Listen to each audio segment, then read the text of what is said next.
19 Keys, and this is High Level Conversation. Library. We have gotten great at fertilizing wounds instead of nurturing them. Talk to me. We've gotten so good at fertilizing wounds. We've gotten so great as a society. And when I say we, I like to speak to us as a whole because there's too much individualism going on. Right. And that's why early we talked about going back to look at different eras. I love that 60s and 70s era. To me, that was my favorite era because I think that was us showing full potential. Right. And I think that was one of the most feared eras because of unison. It's funny because I like the 20s and 30s. You like the 20s and the 30s? All right, Before cool. Completely different reason. Okay. And so, so you like that Renaissance era? Yes, sir. You know I'm with you. You like the Renaissance era? And I want you to, if you can't give me a breakdown, because I was talking to Tiffany about the different types of investors. Okay. And she identified me as the psychology, I would be innovator. Okay. Right. Which she said is one of the more riskier ones. Mm-hmm. Right. Versus the type of psychology of a person that operates on the psychology of the people, right? Mm-hmm. The way people feel and think in their behavior science. But so it's like, if you think about my pathway, I'm always looking at, the bleeding edge technology, the progress of society, where we're headed to. And if I was to build my investment thesis off that, man, I would probably be Bill Gates out here. You know what I'm talking about? Not Bill Gates, terrible person. I'm talking about the money, people. Yeah. You know what I'm saying? They gonna get you for that. They go, Bill Gates. About the money. Bill Gates. When I grew up, people was talking Donald Trump and Bill Gates. This is true. Keep it a buck. So You know what I'm talking about? I said this. We gonna get back to it. So I said this before. I said this on numerous occasions. Yeah. Before Trump ran for president, he was probably one of the most celebrated people in America. Before he ran for president. Yeah. By black folks. That's facts. Every rapper from that era wanted to be seen with him. They wanted to be at the Trump Towers. Nothing has changed about him since then. He's the same person. He just ran for president. Well, became president. And now you get to see him in who he is all the time. Which is the same type of people. And then this one I want to point to. It's the same type of people those rappers are with right now. They're just not in the political light. So that's why I said it. They get to act like, oh, I don't like Trump. No. The very people they're around are just like they Trump. Are the same, bro. So they're just not in the political light. If you had to talk to their friends in their circle about what they believe politically, right? And you could get the truth out of them, you'll be disgusted. I said this on my show the other day, and it was one that I freestyled, and it was God planting a seed on me. I said the same dollar that was the catalyst of slavery is the same dollar that buys back your freedom. The same dollar that was the catalyst of slavery is the same dollar that buys back your freedom. And the reason why I'm saying that in what we're saying right now is because that dollar, again, going back, closing that loop from the beginning, the same dollar is attached to the same mindset that felt that slavery was okay. That same power that felt that it was okay. The same power that said that you was 3/5 a man. That same mindset, that same ideology, that same philosophy is attached to that dollar that's attached to that. And now we just dealing with their great grandkids. Now we dealing with their grandkids. Now we dealing with their nieces. Now they getting with their nephews. And like I said, all we've done now is got to a time where from the 60s and the 70s, you understood what the freedom you was fighting for. You understood it. Once we got into the 80s, it was apparent. But then there was a pivot that happened. And now what happens, now that we live in the world we in now, the slaves look like they're free. And now people don't understand the difference unless it's in deep poverty. We fail to realize that there's also financial slaves. There's also rich slaves, right? So now we got people saying, yeah, I made $1 million, but you still ain't free. Because now you just went from being a slave from deep poverty to now you're a slave to whatever the vices that you require now that keep you from truly setting people free. It's the difference between having or let's say being a money slave and having slave money. I like that.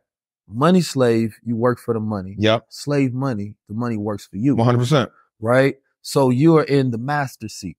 Mm-hmm. But there is money that people have that control them. Yep. It controls the decisions. Mm-hmm. It controls their morals.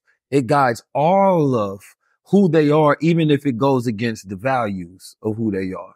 And that's that space where people say you're selling your soul. Yeah. Right? Because you are a money slave instead of have slave money. Mm-hmm. Right? So that's the part where you become the operator, Mm-hmm. the steward, where it's like, no, I have money, but I'm a master. Mm-hmm. So I will use the money until it will do it to do for me, not allow money to control me.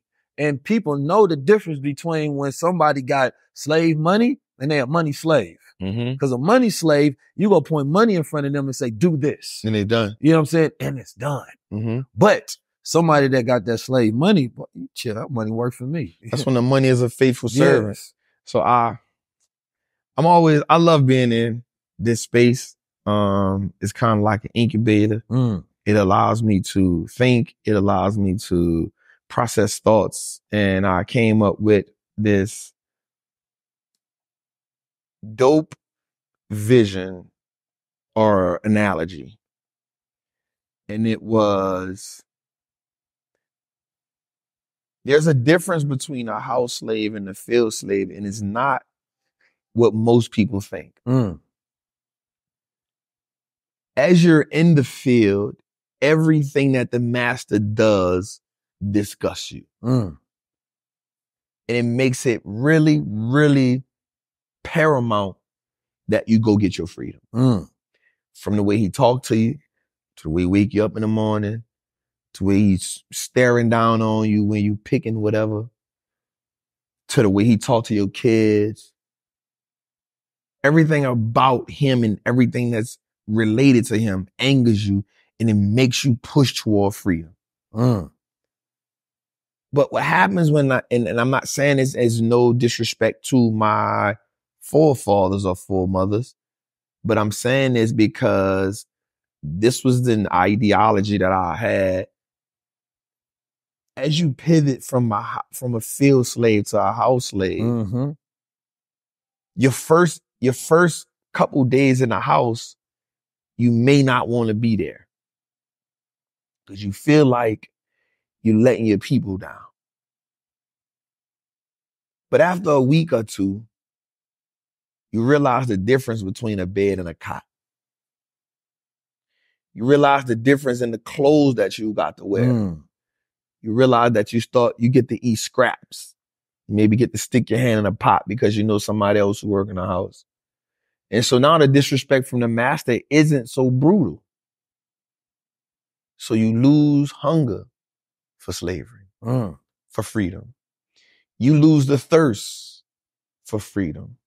These conditions then become a bit more acceptable because you aren't under such harsh and oppressive circumstances.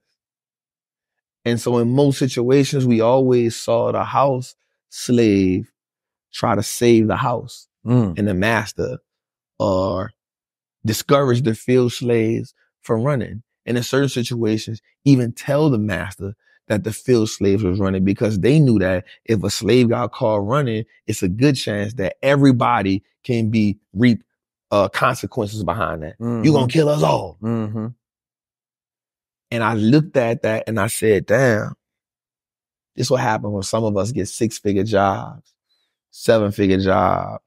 When we become 7-figure entrepreneurs. 7-figure slaves. You ain't nothing but a 7-figure slave because you ain't giving nobody else the roadmap. And if you're not giving nobody the roadmap to become free, if you're not giving nobody that financial North Star, if you're not bringing nobody under that financial underground railroad, then fam, you ain't nothing but a rich slave because that job and that business has now made you forget the true mission of attaining wealth and money. And money is only a tool. It's not a goal. It's used to leverage life. It's used to help people leverage their life. I look at myself and I'm like, that's why I love the stock market so much. I'm like, yo, we can go get our reparations out the market. And that's what, if you allow them to feed you, you give them permission to starve you come from. This damn product right here got too much stuff in it. It got black seed oil, got cannabinoids, it got lion's mane, and it's 1,000 milligrams, right? It's an ounce of black seed oil, got MCT oil, 1 ounce, 0.5 grams of lion's mane powder. I think that's too much. This right here have your brain super focused and charged all damn day. Listen, I took this and I was working from the beginning of the day literally to midnight. Now I got a lot of stuff done, but I shouldn't have been that charged up. I don't think that the products should work that well. So I don't think that you should take this if you don't want to get a lot of stuff done throughout the whole day, because everything in here is amazing for you, but I think it's too much ingredients. I feel like you're supposed to take that kind of stuff where it give you a little charge and it had you smooth throughout the day, but not like where you just going and going and going and going. I guess the good part about it is everything is natural and everything is good for you, and it's probably the best thing you can put in your system.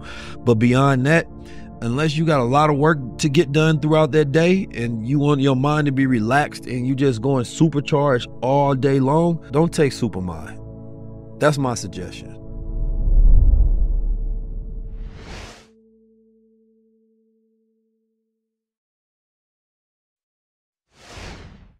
I'm 19 Keys, and this is High Level Conversation. Library.